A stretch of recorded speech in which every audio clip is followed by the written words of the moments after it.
Hello good people, welcome to my channel. তো আজকে আমরা দেখব roots of integral equations has integer difference advance part of the Frobenius method. Okay, তো এটা হচ্ছে কি এক্সাম্পল, এ হচ্ছে নন লগারিদমিক পার্ট। লাইক ফার্স্টে হচ্ছে আমাদের এটা সলভ করতে বললো x y double prime minus four plus x y prime plus two y is equals to zero near x equals to zero. এই এটা দেখতে অনেকটা কিসের মতন লাগে, সিরিজ মেথডের মতন লাগেন না? তো এই জন্য আমরা কি করতেছি, তো এখন আমরা হচ্ছে এটাকে কি করবো, সলভ করবো। লেট দ্য সলিউশন ইজ, আমরা একটা সলিউশন ধরে নেব সিরিজ সলিউশনের মতন। তারপরে সেটাকে হচ্ছে কি করব, ওয়াই প্রাইম বানাবো, তারপর ওয়াই ডাবল প্রাইম বানাবো। এটা তো আমরা আগে থেকেই পড়ছি, আমার আগের যারা যেসব ভিডিও দেখছি কিভাবে বানাইতে হয়। তারপর হচ্ছে রিপ্লেস করব ইকুয়েশনে, দ্যাটস ইট। তারপরে বলবো কি ইন্টিগ্রাল ইকুয়েশন, এটা এগুলাকে কি করলাম, এখন একটু সাজায় নিলাম আর কি, কমন নিয়ে টিয়ে সাজিয়ে নিলাম। যেমনটা হচ্ছে আমরা সিরিজ মেথডের যে সিঙ্গুলার মেথডটা ছিল ওইটাতে যেরকম করছিলাম আমরা, ঠিক ওই রকমই, তাই না? তো এখন হচ্ছে আমরা integral equation for n is equals to zero, যেগুলোর এন হচ্ছে কি জিরো সেটার জন্য। তো এই যে n is equals to zero, n is equals to zero. তো এখন হচ্ছে coefficient of the smallest power, ওই যেটা আমরা এখানে করছিলাম ঠিক same to same, a naught c, c minus five is equals to zero. তো এখান থেকে আমরা সি এর মান পাবো 0,5। তারপরে হচ্ছে আমাদের ডিফারেন্সটা বের করতে হবে, সেটা হচ্ছে ইন্টিজার আসতে হবে, মাইনাসের কোনো সংখ্যা আসা যাবে না। তো এই জন্য আমরা 5 - 0 করবো এবং 5 পাইলাম। For the small roots c is equals to zero, তার ফর রিকারেন্ট সলিউশন। তো ওখানে হচ্ছে একটা প্যাটার্নে ছিল, এখানে কিছুটা একটু ভিন্ন প্যাটার্ন, বাট প্রায় সেম। তো এখানে হচ্ছে এরকম রিকারেন্ট সলিউশন হচ্ছে দেখতে পেতেছি যে এরকমটা হয়। জাস্ট ওখানে সি ইকুয়ালস টু জিরো বসায় যেটা আসছে, এই যে এই ইকুয়েশনে সি ইকুয়ালস টু জিরো বসায় যা আসছে সেটা এখানে লিখে দিছে। তারপরে এখানে কি করতে হবে, কি ইন্ডেক্স শিফটিং করতে হবে, কারণ এখানে n-1 এখানে n আছে। তো এখানে ইন্ডেক্স শিফটিংটা করব, n-1 for second series for keep x to the power n-1 same পাওয়ার, তারপরে এ এন, তারপরে এন ভিতরে n-5 মাইনাস এ n-1। এটা কি করলাম, জাস্ট হচ্ছে সহগ সমীকৃত মানে কোএফিসিয়েন্ট যেটাকে বলা হয়, ঠিক আছে, ইকুয়েটিং কোএফিসিয়েন্ট।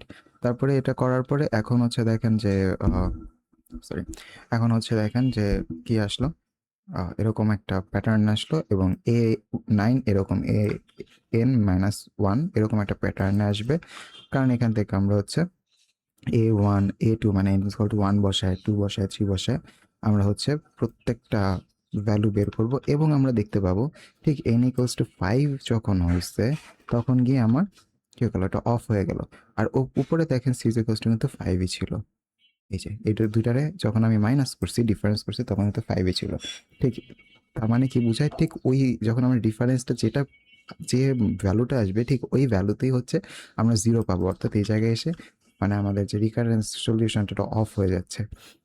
তো according to the recurrence solution then হচ্ছে যেটা হচ্ছে আমরা রিকারেন্স সলিউশনটা পাইলাম, সেটা হচ্ছে আমরা এখানে বসাবো যে 0 = 0।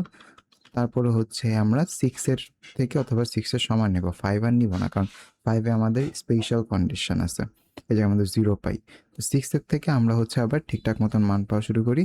তারপরে হচ্ছে আমরা একে এইরকম একটা ফরম্যাটে নিয়ে আসি। এটা হচ্ছে কিভাবে বানাবো, দেখেন যে এখানে হচ্ছে কি আছে, আপনার কে মানে একটা জিনিস চেঞ্জ হইতেছে, তার মানে চেঞ্জ মানে কি, সে ভেরিয়েবল, তাই না? এখন ভেরিয়েবলকে আপনি কে দ্বারা রিপ্লেস করে দেন, যারা যারা চেঞ্জ হচ্ছে তাকে কে দ্বারা রিপ্লেস করে দেন, আর যারা আছে তারা কনস্ট্যান্ট আছে তারা তো আছেই। তো এভাবে করে যদি আপনি করে দেন, মানে এন এর জায়গায় আপনি কে যদি বসায় দেন, তাহলে কিন্তু এরকম একটা মানে একটা সলিউশন পাবেন, অর্থাৎ এ কে এর বেলায় কি হইতে পারে সেটা। তারপর হচ্ছে এই জায়গায় আপনি হচ্ছে কি করবেন, এখানে বিস্তারটা করবেন, তারপরে নিচে এরকম বিস্তারটা হবে। এটা হচ্ছে আপনাকে এখান থেকে প্রিটেন্ড করতে হবে, ধারণা নিতে হবে, এইখান থেকে এখানে রিলেশন দিয়ে ধারণা করে নিতে হবে। যেমন উপরে 3 আছে, নিচে 6 আছে, তারপর এটা 4 আছে, তারপর এটা নিচে কত আছে, এখানে 3, এখানে কিন্তু 2 হয়ে যায়। তো বুঝতেই পারতেছেন এখানে আবার 2, এখানে আবার 2কে কেটে দেয়। তো এই হিসাব করে হচ্ছে আপনাকে সলভ করতে হবে প্রত্যেকটা জিনিস। তো তারপর হচ্ছে আবার A5 আছে না, A5 এ কিন্তু আবার এই মানটা বসাতে পারবো আমি, তাই না? তো এইটা ওটা মাথায় রাখতে হবে যে এই সরি A6 হচ্ছে সমান এটা না, তাহলে A6 এটা A6 ছিল, তো এটাকে A5 এর মানটা এখানে, সরি A6 না, এটা A6 এর জায়গায় A6 এর মানটা আমি বসাই দেবো, এই যে যেটা পাই 3/6 F5, এটা আমাদের বসাই দিতে হবে। তো এভাবে করে হচ্ছে আমরা সলিউশনগুলো বের করতে হবে আমাদের। তারপরে এভাবে করে আমরা সাজায় এটা লিখবো। ঠিক এই ম্যাথটাই আসে, মানে যদি ফ্যাকাল্টিরা দেয় সাধারণত এই ম্যাথটাই করায়। এই ম্যাথটাই হচ্ছে সিম্পল অন্যান্য ম্যাথের তুলনায়, এই আর কি। তারপর হচ্ছে এ নট কি আমরা কমন নিব, কমন নিয়ে হচ্ছে এটা বানাবো ইকুয়েশন, আর A5 কে কমন নিয়ে আমরা এই ইকুয়েশনটা বানাবো, দ্যাটস ইট। এখন হচ্ছে ইম্পর্টেন্ট নোট হচ্ছে অনেক সময় যে বলেন যে সিরিজ সলিউশন আর ফরবিনিয়াস ম্যাথের মধ্যে পার্থক্য কি, অনেকেই হচ্ছে এটা জিজ্ঞাসা করে বাইরেও ধরতে পারে না, যার কারণে কোয়েশ্চেনে যখন দিয়ে দেয় কোয়েশ্চেন দেখে বুঝতে পারে না আমি কোন মেথডটা ইউজ করব। ফার্স্টে দেখতে হবে ওয়াই ডাবল প্রাইমের সহগ এক বা কোনো সংখ্যা জিরো হবে না এক্স ইকুয়ালস টু জিরোতে। আমরা এক্স ইকুয়ালস টু জিরো হচ্ছে ধরে কাজ করব এই জায়গায়। আসুন উপরের রিলেশনটা দেখি, এই যে এই জায়গায় আমি যদি এখানে জিরো বসাই এক্স এর জায়গায়, তাহলে কিন্তু 4 আসতেছে, এখানে জিরো বসাই এটা চলে যাইতেছে সম্পূর্ণভাবে। তো এখানে সেটা বলছে যে এখানে এক্স ইকুয়ালস টু ওয়াই প্রাইমের সহগ এক বা কোনো সংখ্যা জিরো হবে না এক্স ইকুয়ালস টু জিরোতে, ঠিক আছে। আর ওখানে তো সহগ চলেই গেছে, তাই না। তারপর আর এই জায়গাতে হচ্ছে এক্স ইকুয়ালস টু জিরো হলে তাহলে এক্স বাই এক্স স্কোয়ার হয়। দেখি আমি এক্স ইকুয়ালস টু জিরো বসাই এই জায়গায়, এক্স ইকুয়ালস টু জিরো বসালে, সরি এক্স এর ইকুয়ালস টু জিরো হবো নাকি, কত জানি বলছে, হ্যাঁ ঠিক আছে।